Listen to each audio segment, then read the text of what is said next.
Chairman of the Board of the Corporation for National and Community Service, Alan Solomont.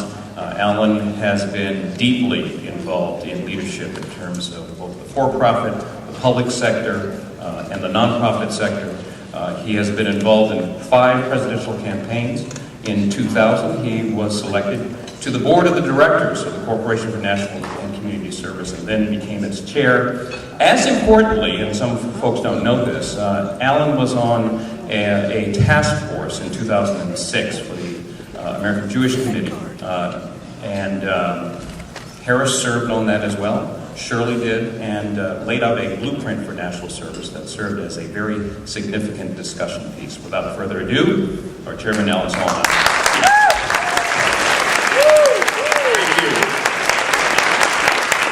Thank you, Rob, and thanks to ServiceNation for inviting me here this afternoon, but particularly thanks to ServiceNation for the incredible role that you've played in promoting national community service, and especially for the role that you played in the passage of the Serve America Act and its significant bipartisan support and the bipartisan majority with which it passed. Thanks to all of the people in ServiceNation for that accomplishment. I guess I'm the dessert, and after a big meal, I think everybody wants to see a small portion at the end, and I'll do my best. I did want to acknowledge my colleagues from the Board of Directors of the corporation who are here: Eric Tannenblatt, Stan Soloway, I think Julie Cummings was here, and Laisha Ward. It is my great privilege to be playing a role in working with such distinguished company and such champions of service, so thank you to you. I know Melody had a run, but I did want to first of all thank her for her career of public service. I think this country, this president and this country are very lucky to have her serving as she is. I also wanted her to send a message back, and I would say this to all of our friends at the White House. To be perfectly honest, there were moments back in November and December when we wondered whether the president would be able to pay attention, given all of the issues that we were facing as a nation with wars and the economic crisis. Would the president be able to focus on national service as he had committed during the campaign, since conditions were so different? And I don't think any of us could have ever wished for more attention paid by the president and the First Lady. And I also want to thank Michelle Jolin and Sonal Shah and Carlos for really, and Jackie Norris for really being part of the team at the White House that has ensured that the president can devote so much attention to this.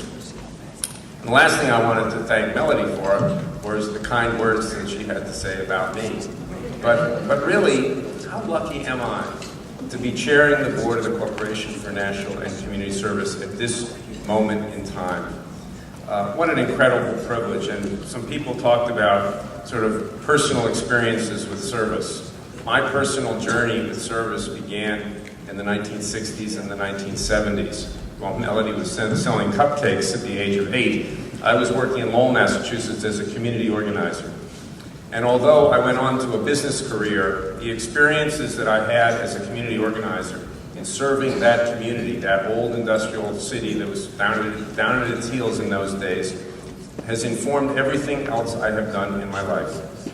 And then I was lucky enough to be on the White House lawn on September 21st, 1993, and watch the red jackets of city year members come up across the lawn and watch the president sign that historic legislation creating AmeriCorps and creating the corporation.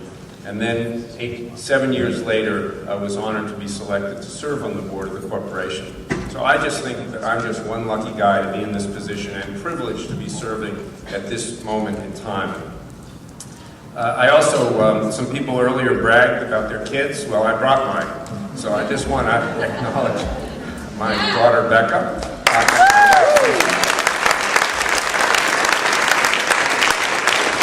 But the reason I mention that is that one of the greatest family travel experiences that we ever had, Susan and Becca and our daughter Stephanie and me went to South Africa with City Year, with Dan Mora, with Eli Siegel some years ago to do service in the townships of Soweto.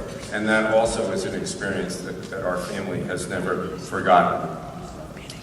So here I am surrounded by so many of my service heroes, and so many champions of service have spoken before me. I wonder what I could possibly say that hasn't been said, but I'll try to say a few things anyways. And if I'm repetitive, my job was to summarize and react. We'll take it as that. We are certainly at an historic moment. We are going to see the greatest expansion of service in a generation, perhaps ever. A lot of us are trying to understand exactly how did we get to this moment in time. A lot of people think it is generational, technological. There is a great book which I don't mind, promoting, called The Millennial Makeover, and I think the authors of that book are going to be here with us doing a workshop, which suggests that every 40 years or so there's a convergence of political, generational, and technological change which changes the landscape of our country. And I think we're experiencing nothing less than that. But along with the expansion of service, along with this inflection point, is change. A change in service, a change in how we do service and how we define it. A real paradigm shift, which I think is seen in the Serve America Act. I think it is seen in the White House leadership, and I think the moment demands it. For the last decade and a half, our approach to service was to some extent letting 1,000 flowers bloom.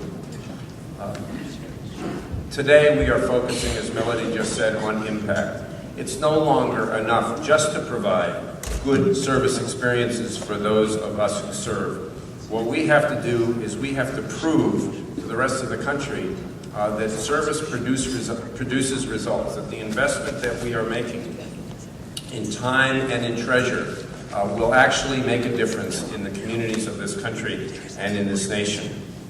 The second thing is we're searching for innovation, and we've talked about the Social Innovation Fund, basically providing venture capital for the nonprofit sector, the purpose of which is to scale what works and frankly to discard what doesn't. And again, focusing on results, but focusing on finding new ways of achieving results through service. And that doesn't mean just new programs. We have to look at our existing programs and make them operate differently and better, and find new and better ways to use service as a leverage for engaging Americans who aren't able to devote a year or so in intensive full-time service. You know that the 75,000 AmeriCorps members leverage 2.2 million volunteers, and when we grow to 250,000, we want to see those numbers increase even more. The other part of the paradigm shift, I think, is we're looking to engage people in service in new ways. And to some extent, I think this is based on the experiences people had in the last presidential campaign. We saw a level of participation in the political process in the 2008 presidential campaign, the likes of which we have never seen, at least in my lifetime. One of the secrets to it was to engage people in whatever way they were willing and able to be engaged. And so people were able to make phone calls from their kitchens. They were able to go and knock on doors if they were able to travel. And I think that same principle of creating opportunities to serve for people in ways that they are able is part of how we are changing the paradigm, and we need to find ways to tailor the service experience to what people are able to do. And there's not a better example of how we're trying to put that into effect than the United We Serve program that we are launching today. In order to accomplish these challenges, to expand service, to change the way we do service, it's going to require that we all work together in partnership. And I want you to know very clearly that the Corporation of National Community Service is committed as strongly as it possibly could to working to being both a good leader in the service movement and being a better partner in the service movement. We are going to have to work with the people of ServiceNation, with Points of Light, with the service world, as we call it, in closer ways than we ever have. And we can't be complacent about where we are at this moment in time. We are all pumped up. We understand what the opportunity is before us. But the support for service is not always as strong as we think it is, and I think other people have spoken about the need to really broaden our support and deepen our support. Since I've become chairman of the corporation board and spent some time on the Hill, there are times when I think that political support for service, although a mile wide, is only an inch deep. When there was discussion about the stimulus package, there weren't many governors or mayors that were beating down the doors of the White House to insist that there be money in the stimulus budget for service, because people didn't always see its value. We have a lot of work to do. Now, there are some governors, like Governor Schwarzenegger, Governor Patterson, and some mayors like Mayor Bloomberg that are playing leadership roles and are showing how it can be done. But that is not necessarily the case in all 50 states. And I think we have a lot of work to do at the local level. Just in the last few weeks, the Massachusetts legislature almost eliminated the Massachusetts Service Commission. I was sitting with the governor at a commencement speech several weeks ago, at which he was speaking, the governor of Massachusetts, at which he was speaking about service. And after his remarks, he leaned over and he said, you know, the state senate just zeroed out the Mass Service Alliance.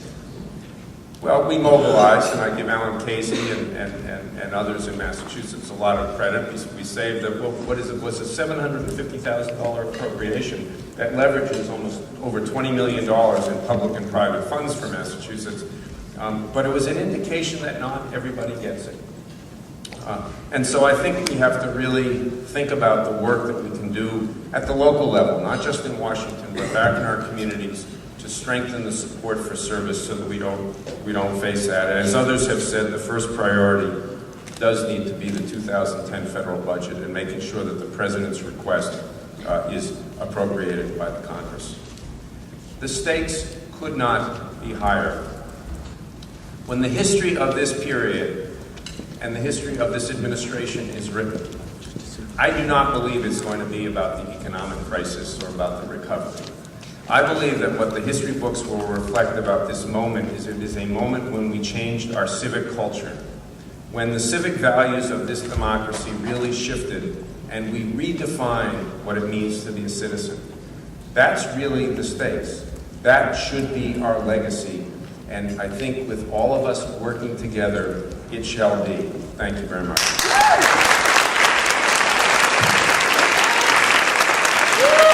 Ladies and gentlemen.